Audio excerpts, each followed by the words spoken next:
precisa ficar bem claro que a reforma não está tirando nenhum direito dos trabalhadores.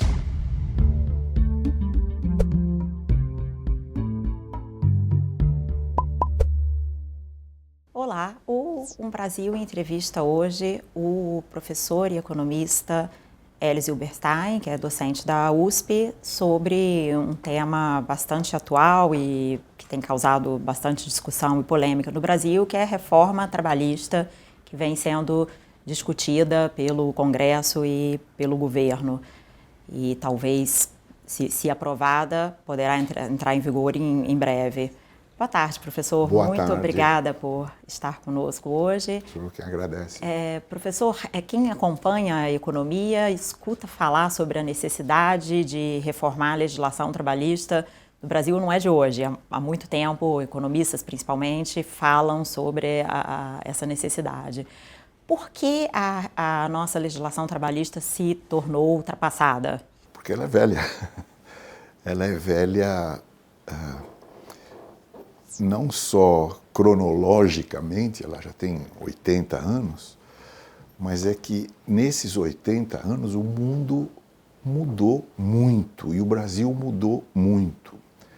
Quando ela foi feita, e ela é uma coletânea de leis que começaram a ser feitas nos anos 30 e 40, portanto, quase 90 anos, né? Era outro Brasil, né?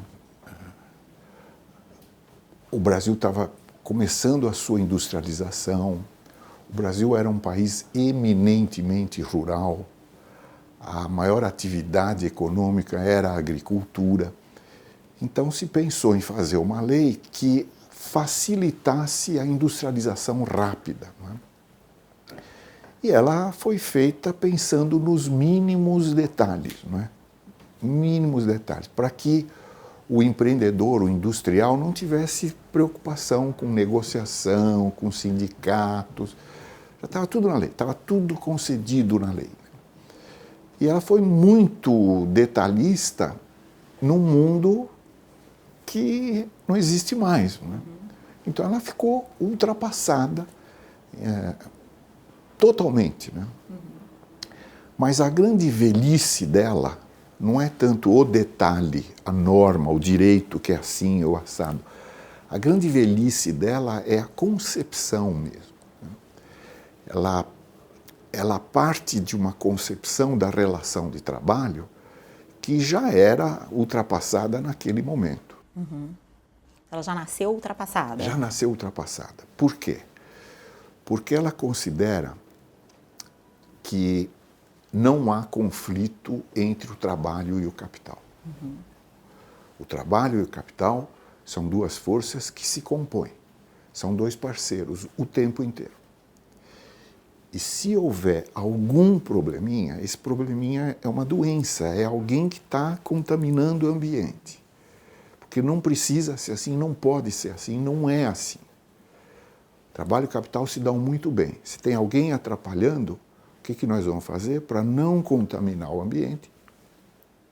Elimina. Vai embora. Bom, mas ele não tem algum direito, não tem alguma coisa? Tem direito?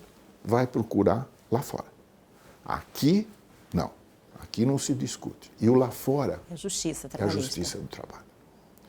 Por que isso é velho? Por que isso é arcaico? Porque, na verdade, a relação de trabalho, ela é conflituosa mesmo. E já naquele tempo, os países já estavam construindo mecanismos e sistemas que administrassem essa divergência. Não é o fim do mundo você ter uma divergência, né? Marido e mulher podem ter divergência, mas isso não é causa para dissolver o casamento. No trânsito, quando você quer ultrapassar um outro carro, isso é um conflito, é uma divergência, alguém vai deixar alguém. Então, o conflito faz parte das relações humanas e principalmente da relação de trabalho. Então é natural que, se você quer construir um sistema de relações de trabalho, a primeira coisa que você tem que olhar é como é que eu vou administrar essa divergência, para que ela não se transforme numa coisa muito grande, não atrapalhe o resto da sociedade e não vaze para fora. Não é? Certo. Não vá custar para a sociedade o que eu não consigo resolver aqui. Então nós começamos com esse pecado original, que é não admitir que na essência da relação trabalho existe conflito. E como que essas mudanças que estão sendo discutidas e propostas, elas atacam esse problema? Qual que o senhor diria que é o principal assim, espírito dessa reforma que está sendo analisada? A reforma está sendo muito comentada a partir de uma outra inovação que ela está fazendo, que é a prevalência do negociado sobre o legislado. Mas eu diria que o mais importante ainda é essa inovação que chegou 90 anos depois, que é o reconhecimento do conflito. E por que isso está na reforma? Porque a reforma está criando o representante dos trabalhadores na empresa. E esse vai ser o canal por onde quem tiver alguma reclamação, alguma coisa, vai entregar para essa pessoa. Esse representante vai ser eleito pelos empregados, ele vai ter estabilidade, então ele não vai ser ameaçado, e ele vai trazer para a direção da empresa os problemas que existem. E essa figura é mais eficaz do que um sindicato, por exemplo, que é a Essa instituição foi uma que temos grande hoje? discussão desde a tentativa do Lula de fazer a reforma, desde antes até. O sindicato sempre quis assegurar na lei, o dia que esse mecanismo viesse, que ele seria o dono desse mecanismo, que ele é que comandaria a eleição, a escolha e tal. Em alguns países é assim, mas em outros países não é. Então, o que a reforma está escolhendo é que esse representante é um representante dos empregados. Ele formalmente não tem nenhum laço com o sindicato. Agora, esse espaço que está sendo criado vai ser um espaço disputado pelos sindicatos. E a experiência internacional nos mostra que, na grande maioria dos casos, o sindicato acaba elegendo o seu candidato, acaba influenciando nesse espaço. Então, é um espaço que a lei não deu para ninguém. A lei deu para o representante que vai ser eleito. E o sindicato vai tentar conquistar esse espaço, e tudo bem se conseguir, porque o objetivo é você criar um espaço garantido para que esses conflitos, essas divergências venham à tona. E qual é a vantagem de se ter essa figura em cada empresa? A grande vantagem é para a própria empresa, porque ela, na medida em que um determinado tipo de reclamação começa a surgir com frequência, a empresa vai perceber que existe algum problema e ela vai poder atuar.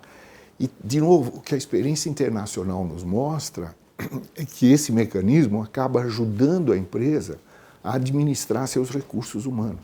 Ele acaba se tornando um aliado da empresa e, ao mesmo tempo, um representante dos interesses dos empregados. Quer dizer, nós vamos finalmente admitir que há divergências, que existe um conflito, e em vez da gente ficar com medo de resolver e jogar para fora, nós vamos administrar. Então, isso é uma inovação importantíssima. Todos os sistemas de relações de trabalho começam dentro da empresa, com esse espaço. Diversas formas, diversos nomes, mas sempre existe um espaço. E esse espaço era ignorado. E na medida que a gente ignorou esse espaço, a justiça do trabalho foi crescendo. Então, o nosso sistema dá só ao juiz o direito de resolver qualquer conflito. É ele que tem a última palavra. Não é? E não existe a primeira palavra. É ele que dá a última e a única. Né? O que nós estamos criando é uma possibilidade de que haja uma primeira palavra que vai ser a negociação dos problemas e a solução dos problemas. Existe alguma resistência de alguns setores, receio de trabalhadores em relação à reforma? É simplista dizer que uma reforma como essa tem ganhadores e perdedores? E quem seriam esses dois lados? Eu acho que precisa ficar bem claro que a reforma não está tirando nenhum direito dos trabalhadores. Ela não revoga nenhum direito.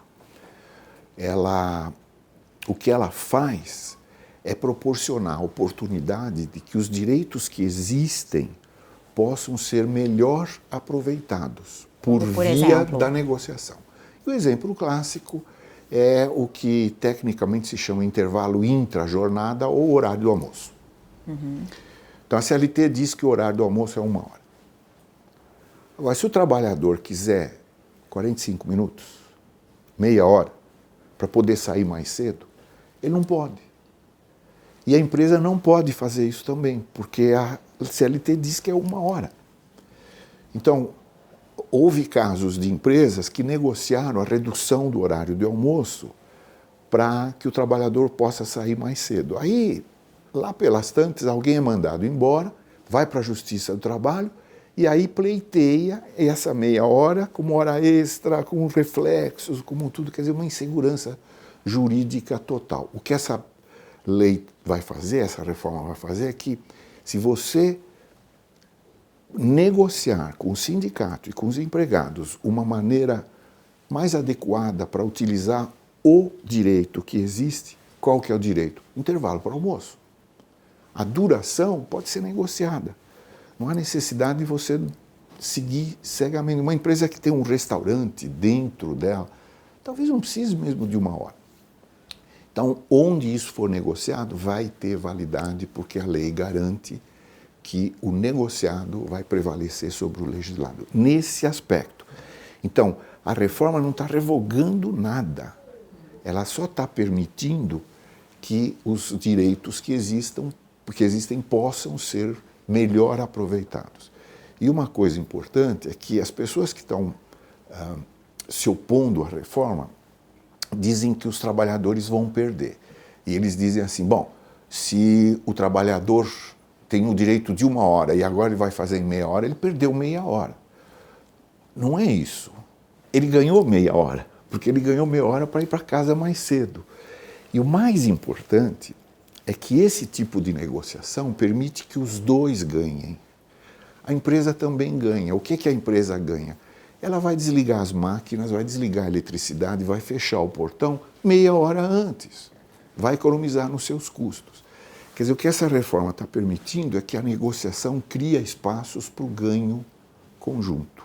O trabalhador não é um elo mais fraco nessas negociações que vão ser feitas, em termos de como regulamentar, mudanças ou não? O termo O que garante, desculpa, o que garante que as empresas, que a empresa não, a vontade da empresa não prevaleça sobre a do trabalhador que, por exemplo, tem medo de perder o emprego? Os juristas costumam usar o termo de hipossuficiente. O trabalhador é hipossuficiente, quer dizer, ele é menos que suficiente, ele não se basta em relação à empresa. De fato, a relação empresa-trabalhador, ela não é uma relação entre iguais, há um desequilíbrio de poder. O trabalhador precisa mais da empresa do que a empresa precisa do trabalhador. Isso é verdade. O caminho que nós escolhemos para resolver esse desequilíbrio foi a lei. Então nós vamos fazer a CLT e aí o trabalhador tem os direitos, ele está igual, né? Ele não precisa se preocupar. Esse é um caminho. Depois de 80 anos de CLT, a gente não pode esquecer que nosso mercado de trabalho, metade do nosso mercado de trabalho é informal, ainda hoje. Quer dizer, a CLT mal e mal alcança metade dos trabalhadores. Então, essa ideia de que a lei protege todo mundo precisa ser melhor pensada. Relativizada, né? Relativizada. Aí, quando você responde assim, essas pessoas dizem, mas o sindicato é fraco. Ele não tem poder de negociação. E aí vai acontecer o que você está dizendo. Eu tenho desenvolvido na FIP um projeto que acompanha a negociação coletiva. E a gente lê eletronicamente todos os acordos e todas as convenções coletivas, porque eles são documentos públicos que são disponibilizados pelo Ministério do Trabalho. Qualquer um pode entrar e procurar. Nós lemos 300 mil instrumentos negociados e tabulamos tudo isso. E a gente acompanha mês a mês o reajuste e o piso. E a gente está acompanhando outras coisas que ainda não estamos divulgando. E o que nossas estatísticas mostram é que no pior momento da recessão, mais da metade dos acordos e convenções ou repôs a inflação ou teve ainda algum ganho real. Então, dizer que o sindicato não sabe negociar, ele é enfraquecido, eu acho que é uma coisa também que merece ser discutida. Por quê? Porque a outra maneira de você enfrentar o desequilíbrio é exatamente criando sindicatos. Então, o que é o sindicato? É dar uma voz coletiva, uma voz mais forte para o trabalhador. Individualmente, ele não pode enfrentar a empresa, mas coletivamente começa a haver um equilíbrio. Agora, é evidente que esse poder de barganha de cada lado varia com a conjuntura, varia com uma série de fatores.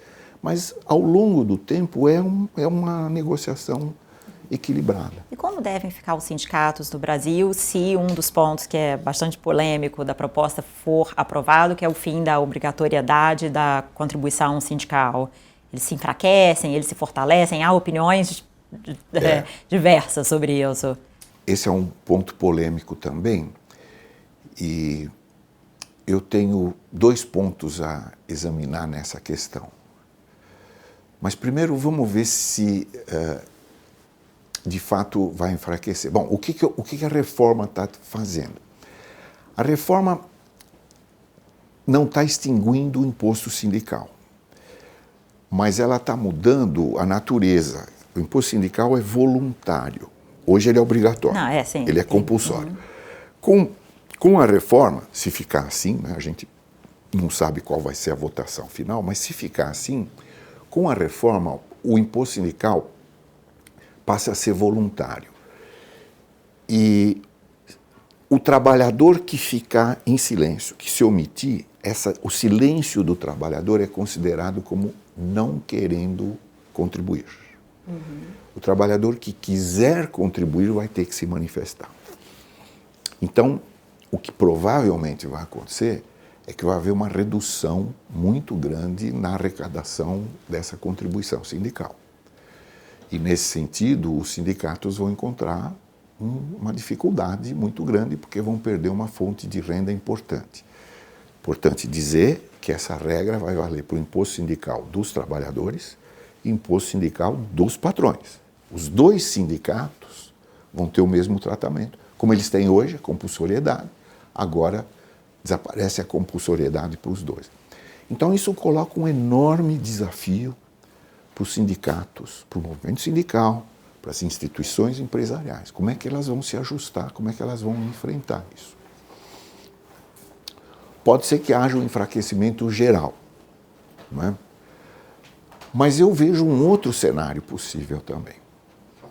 É possível que haja um fortalecimento dos sindicatos, por mais incrível que isso possa parecer. Por quê? A gente tem que voltar para o começo, para a CLT. O Getúlio Vargas, ele foi muito esperto em construir esse sistema. O que ele fez? Ele extirpou o conflito, não deixou nenhuma representação dos empregados dentro da empresa. A empresa é o domínio do patrão. E o sindicato, então, é uma entidade externa. Agora, o que ele fez? Ele esmagou o sindicato para o nível do município, da cidade. Porque a lei diz assim, que a unidade mínima de organização, a base territorial mínima do sindicato é o município. Então, olha o que foi feito. Eu te dou o imposto sindical, se você montar o teu sindicato, você leva o teu imposto sindical. Então, quem montasse uma associação dos trabalhadores, levasse ao Ministério do Trabalho, o Ministério transformaria aquilo num sindicato, passaria a recolher o imposto sindical de todo aquele município. Olha que maravilha. E aí não teria mais esforço nenhum para arrecadar. A lei estava dando isso. Então, a lei conduziu para a fragmentação do movimento sindical. Depois, em 1988, a Constituição ampliou esse movimento, aprofundou esse movimento de fragmentação. Porque o que a CLT tinha feito é que ela esmagou para o município, não permitiu o sindicato nacional, porque é um município, e definiu as categorias. Então não é qualquer sindicato, já estavam definidas as categorias. O que isso significa? Eu vou dar um exemplo. O caso do processamento de dados. Nos anos 30 e 40 não havia computador. Quando nos anos 60, 70 começa a aparecer o processamento de dados, os trabalhadores em processamento de dados eram comerciários, porque não havia essa categoria. Então nós tivemos que mudar a lei e criar a categoria de processamento de dados. Aí em 88, o que os constituintes escreveram? Que é vedado ao Estado interferir na atividade sindical, então ela passa a ser autônoma, todos os mecanismos que a CLT tinha, e mais ainda, cabe aos trabalhadores definir a sua categoria. Isso rompeu a lógica do controle da CLT. Por quê? Porque aí os espertinhos começaram a inventar categorias. Exemplo, existe uma categoria na CLT chamada trabalhadores em bares, hotéis e similares, bares, restaurantes. Aí um espertinho criou uma associação e conseguiu transformar em sindicato dos trabalhadores em restaurantes de fast food. Então veja, a fragmentação que era original se aprofundou, porque agora um pedaço daquele sindicato, naquele município, foi roubado.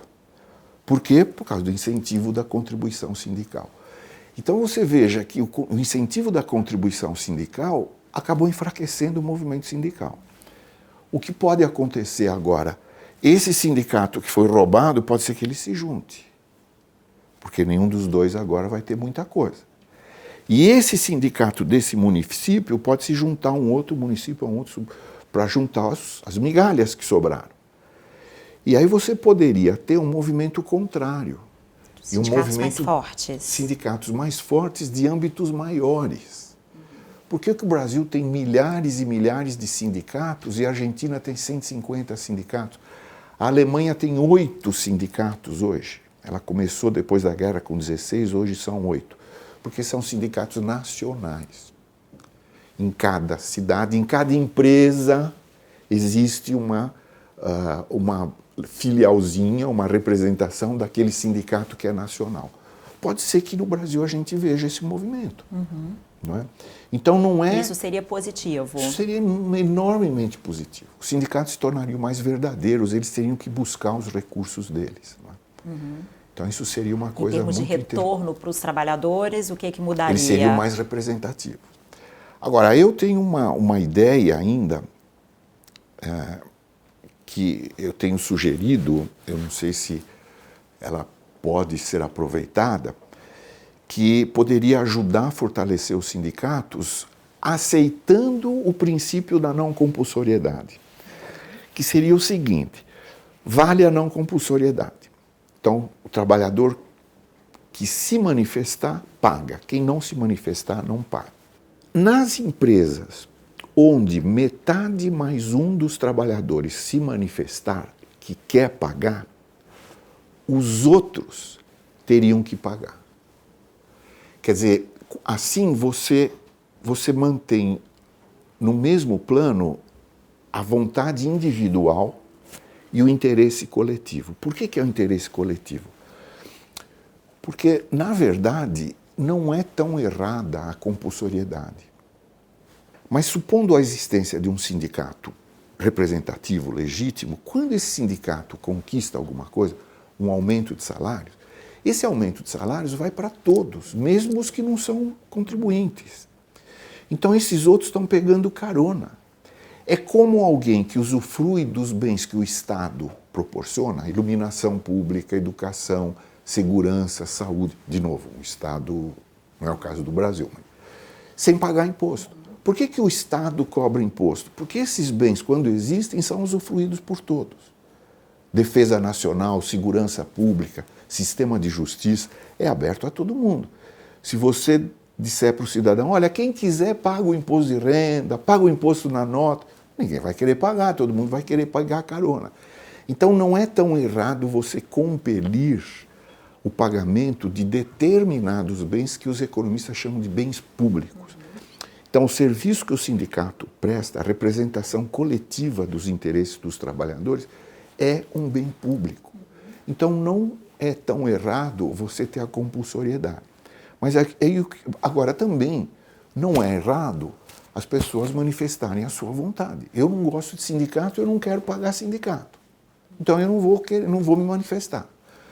Agora, nas empresas onde o sindicato conseguir 50% mais um, os outros 50% vão ter que pagar também. Porque seriam beneficiados, por possíveis conquistas. Isso criaria um incentivo um pouco mais animador, porque hoje o sindicato que fizer uma força enorme e conseguir 70%, leva 70%.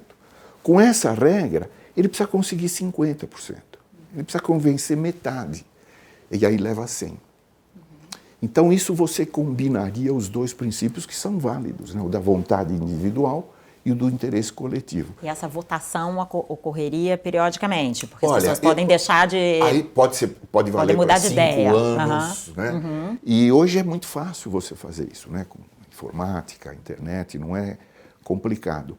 E você teria uma validação constante do mandato do sindicato. O senhor chegou a apresentar essa sua proposta Eu tenho apresentado, Brasília e ela como tem sido recebida? Não tenho ainda feedback. Vamos torcer para que ela...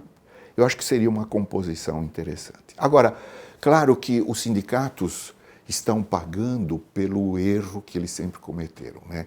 Não sei se você lembra, no governo Lula, o Lula criou uma parte do imposto sindical que ia para o Estado, ele dividiu ao meio e passou para as centrais sindicais. E fez isso numa medida provisória. O Congresso emendou a medida provisória, estabelecendo que o Tribunal de Contas da União deveria fiscalizar o uso desse dinheiro, porque afinal é o Estado que está recolhendo. E ele vetou.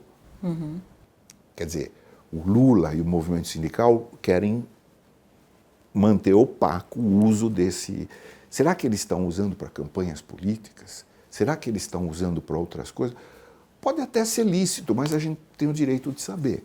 Quem paga esse imposto tem o direito de saber. Deveria haver mais transparência. E essa falta de transparência é que é a grande causa do que está acontecendo hoje.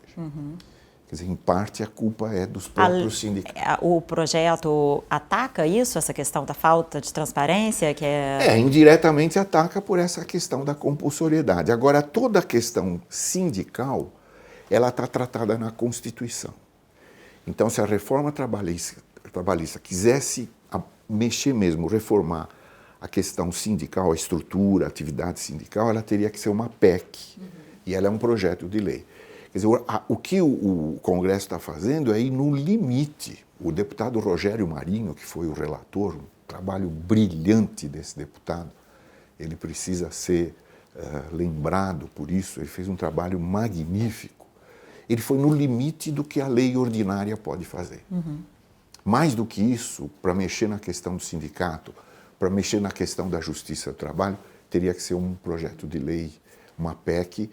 E o governo já fez uma PEC dos gastos, já fez uma PEC da Previdência, ele achou melhor, vamos fazer uma lei ordinária para a questão trabalhista. Mas na frente talvez a gente possa voltar a examinar a questão sindical.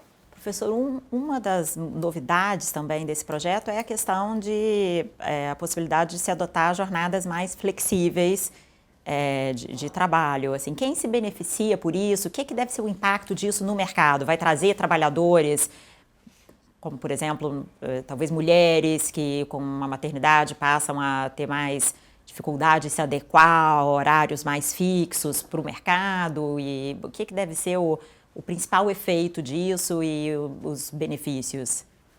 Não é bem na questão da jornada. A jornada está definida na Constituição. É 44 horas por semana, o limite, 8 horas. A divisão, e né? A forma como ela é ela dividida. Permite a compensação. Então, tem alguns itens da reforma que criam, por exemplo, 12 por 36, que é uma coisa que já existe.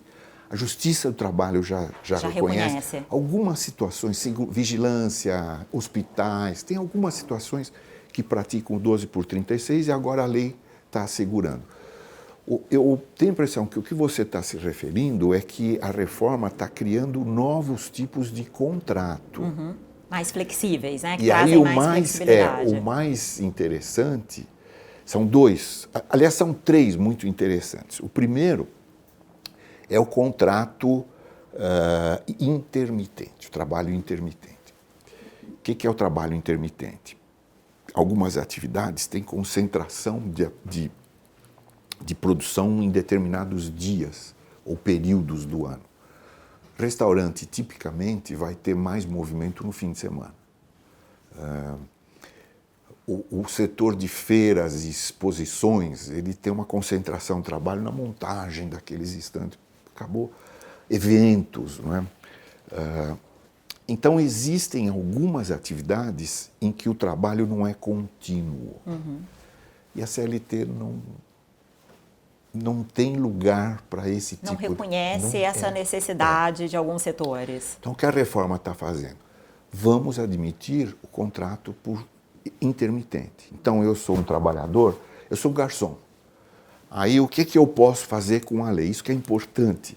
Eu posso fazer contratos intermitentes com 10 empresas, com restaurantes, com buffets, com catering, esse pessoal que trabalha em festas, são trabalhos intermitentes. E aí a empresa que quiser me contratar para um dia, para meio dia, para 2 dias, ela vai me convocar 3 dias antes. E eu tenho 24 horas para responder. E aí, se eu estiver disponível, eu vou trabalhar. E como eu não vou trabalhar o tempo todo em todas as empresas, eu vou ser pago pelo tempo que eu trabalhar. E como agora eu estou formalizado, eu vou recolher fundo de garantia, vai correr 13º, férias, contribuição para tudo, fundo, tudo. Só que não é um trabalho integral. E eu vou compor minha renda porque eu tenho vários contratos desse tipo. O importante a dizer aqui é que isso já existe. A lei não está inventando isso. Isso já existe. Só que esse trabalho é informal. Porque o restaurante não vai pagar um garçom 7 dias que vai trabalhar só 2. Não é? Então, ele contrata informalmente. O que o projeto faz é trazer para a formalidade esse tipo de atividade que é legítimo. Então, esse é um dos contratos. Não é?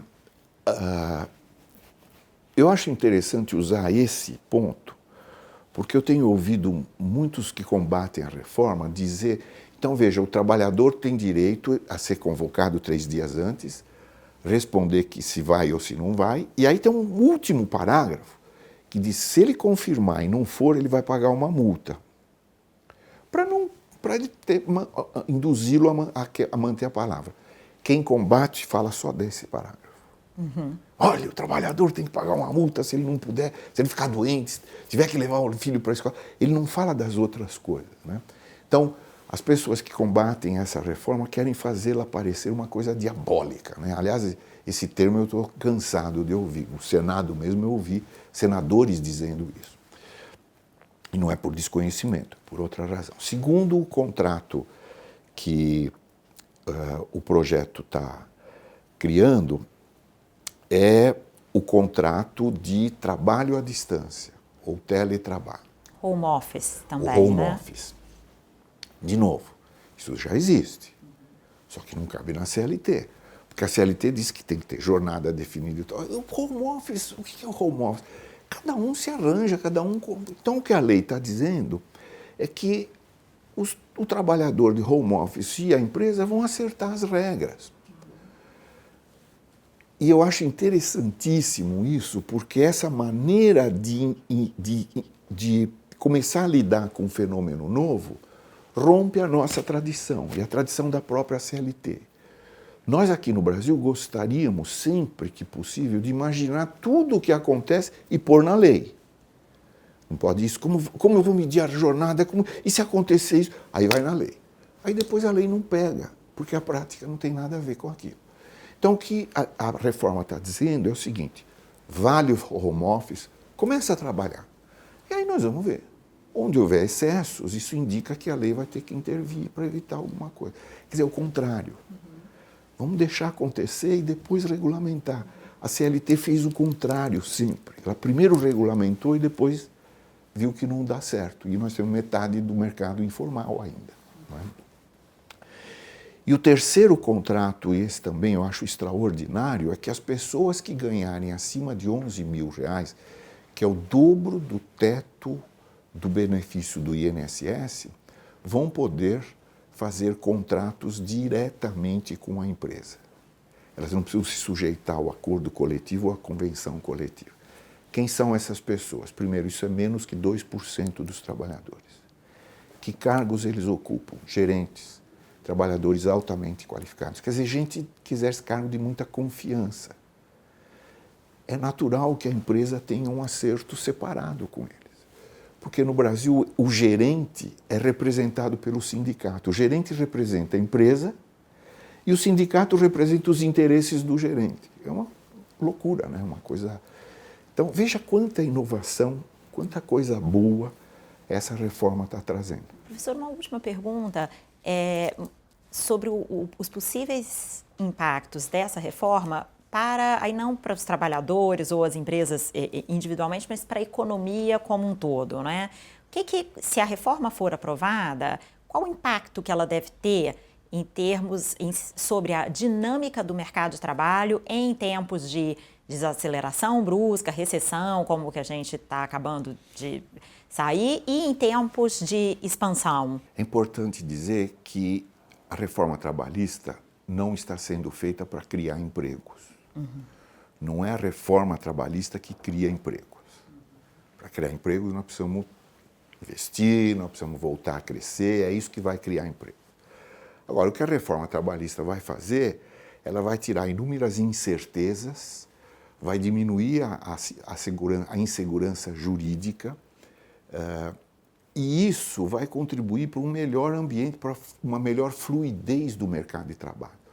Vai diminuir os custos de transação.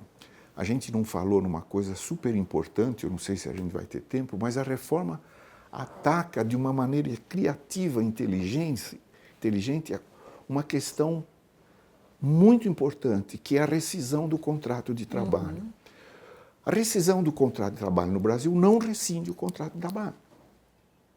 O empregado pede para ir embora, ou a empresa manda embora, assina a rescisão, não acabou. Ele vai na Justiça do Trabalho e ele pode reclamar. Mas você não assinou, não está tudo certo? Não. O que isso vale? Isso aqui significa que a empresa diz que me deve tanto e que ela está me pagando tanto. Eu assino o recibo, mas eu não estou concordando com isso. Então eu espero, recebo, eu preciso desse dinheiro, né, não posso esperar, e aí eu vou reclamar com o juiz. E com isso nós temos 3 milhões de reclamações por ano, porque existe uma indústria da reclamação. A reforma, de uma forma criativa, está cercando isso. Aquele representante dentro da empresa e mais uma série de medidas que acompanham a reforma vão tornar a homologação da rescisão um ato muito mais responsável. E com isso, nós vamos diminuir a necessidade de a Justiça do Trabalho. Nós vamos encerrar, vamos rescindir. Tem alguma coisa errada? Então o sindicato vai dizer o que está errado e justificar o que está errado. Se estiver mesmo errado, a empresa vai pagar. Se ela não pagar, aí vai para a Justiça, mas está lá justificado por que está indo para a Justiça. Que hoje não é bem assim. Existe muita litigação de má-fé, E a reforma também mexe com o processo de trabalho, agiliza, simplifica. Então, nessa parte, nós vamos ter ganhos enormes. E isso reduz a incerteza e reduz os custos de transação com os trabalhadores. Isso, em algum momento, vai reverter no emprego. Não vai criar emprego, mas vai melhorar as condições para que as empresas decidam contratar. Professor, muito obrigada por sua disponibilidade, por estar aqui conosco hoje. Eu é que agradeço, foi um prazer para mim.